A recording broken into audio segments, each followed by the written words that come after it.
camel milk. We have an average per capita production of milk standing at 16 liters, and average consumption per capita at 42.6 liters.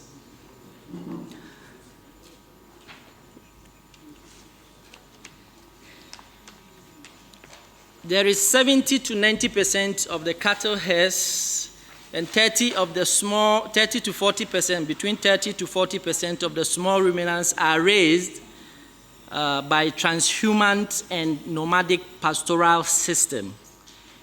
More than 20 million people are dependent on pastoralism in the Sahelian countries, and there is an increased transhumant trend lasting over these last 30 years due to the effects of climate variability and climate change, and the expansion of terrorism in the Sahel.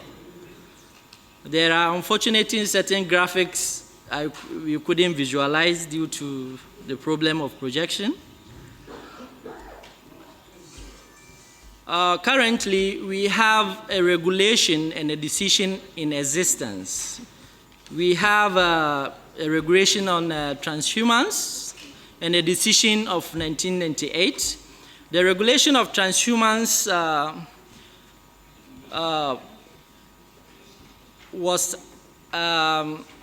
came about as a result of the decision of heads of state since 1998.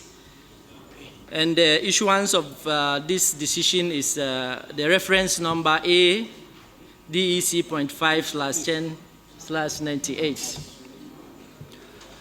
Animals on cross-border movements, this decision is, it obliges states, member states, on issues like the transhumance certificate, the international transhumance certificate, for the purpose of monitoring departures of transhumans, ensuring the protection of animal health, ensuring also the protection of health of the local reception of these herds, and also informs in advance the hosting community of the arrival of the incoming herds. The provisions of this decision provide the movement of, obliges members, the herders, that the movement of herds must be carried out through transhumant corridors. There is a defined corridors, defined route where the transhumance movement, the herds movement passes through, and it is well defined in the member states. The crossing of borders shall only be authorized on the day, for example, is a content in the decision. The number of herds per capita, for example, must be at least one person, one herder, guiding a maximum of 50 herds of livestock. Herders must possess a valid identity document and be at least above the age of either 18 or above, age-wise. And admitted herders should benefit also from the protection of the host country. Conflicts between farmers and herders are subject to prior assessment of a conciliation commission, which has been set in place as stated in the decision. Each ECOWAS member state has the duty to create and make functional a national transhumance committee as stated by the decision. But this decision is actually not implementable. So in 2013, in 2003 rather, sorry, there was a regulation relating to transhuman activities in the region.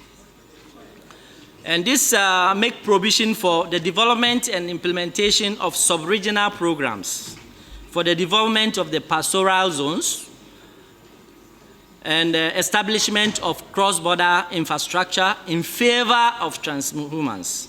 The implementation of pilot projects has also kick-started. We have certain projects like the PRAPS, the PEPISAO. They are all projects and sub-programs relating towards favoring transhumance. These programs are some are ongoing, some have ended, and some are extending to the second phase. The implementation of the realization of prospective study on the future of livestock farming, particularly transhumance, both with our neighboring country from the Central African region, are also indicated in the transhumance regulations. The setting up of ECOWAP member states for an information and communication system, a pastoral development program, and a ministerial transhumance committee is also in place for the management of our natural resources towards animals. The regulation, in actual sense, is well-defined, well-framed towards the African Union policy and framework on pastoralism that was adopted in 2011. And its main objective is securing and protecting lives, livelihoods, and rights of pastoral population. It also is aligned to the ECOWAP, the common agricultural policy we have in the region, which also has a main objective of securing the transboundary livestock movement. It also, in line with the Nouakchott Declaration of the October 2013 on pastoralism, with mobilizing joint efforts for strengthening the resilience of the Saharan pastoral societies, associations, and having a coherence on. And also, it's also geared towards the ECOWAS Trade Liberation Scheme. The regulation has a multi-stakeholder dialogue actions geared toward promotion and setting up of national committee on transhumance, institutionalization of an annual high-level conference meeting for peaceful transhumance. That is when there is a departure of the transhumance, the local authorities, the security force, the livestock associations are all a multi-sectoral dialogue action that has been put in place to bring on board everybody involved, as stated in the regulation. Currently, there are about 10 regional programs that have been implemented towards achieving or implementing this regulation, with the aim of strengthening information system, with the aim of promoting dialogue between stakeholders, to build infrastructures in cross-border areas and animal transit corridors, water points, veterinary services, to improve epidemiological surveillance on animal diseases, transboundary animal diseases, and to improve the governance of the livestock and pastoralism sector.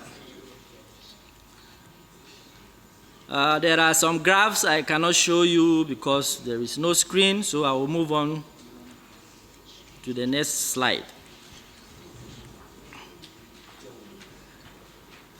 All these sub-programs I mentioned are coherent with the regulations in place. When you take the implementation of the CADEP, ECOWAS CADEP, they are geared toward implementing that transhumance regulation. PREDIC is a project, PACBAO is a project, PEPISAO is a project, and all are aligned to achieving the objectives of that regulation. And they are in good thematic complementarity. These sub-programs, they complement each other. And there is a huge a huge amount of money funding on this various projects amounting about 480 million US dollars from 2015 to 2022. Some programs have finished, some are about to end, and some are ongoing. But there are challenges that ECOWAS faces. One of the main challenges is when these regulations were adopted, the approach of adoption make it very, very difficult to implement.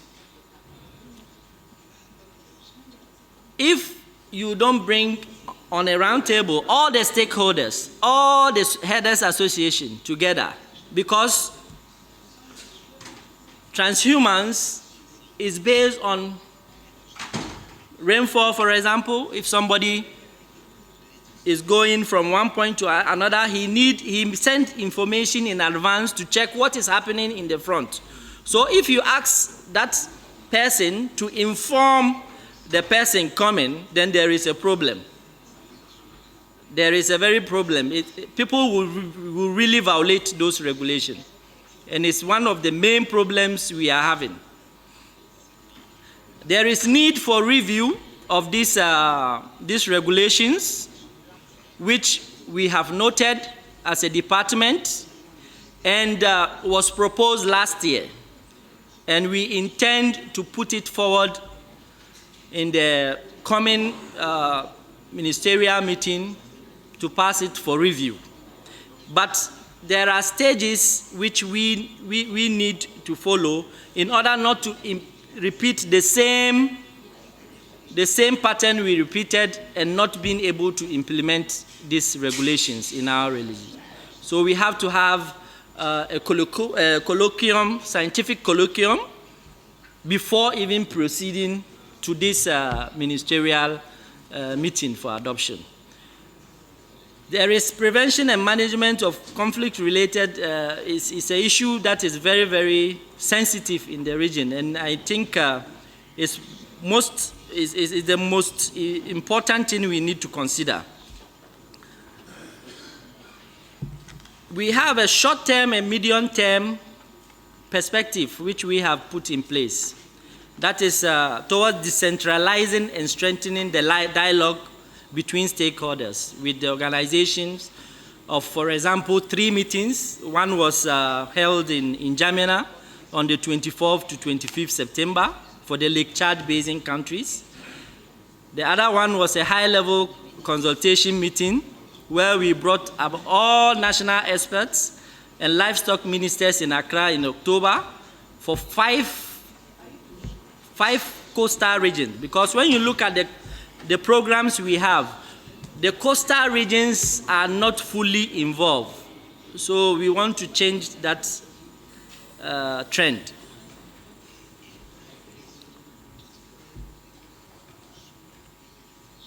So in the near future, there should be, the recommendation is that there should be a series of initiatives that will be launched in the review of this 1998 decision and the 2003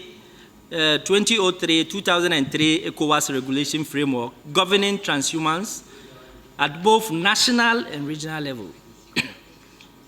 And it's renegotiation, because we need to renegotiate with all the stakeholders if that is what is going to make it work. Because as of it now, the regulations are there. It's a bunch of documents, but the implementation is weak. And also we need to also initiate our Central African country, member states which are close to us, so that transhumance is moving from one end to another place. The other end is also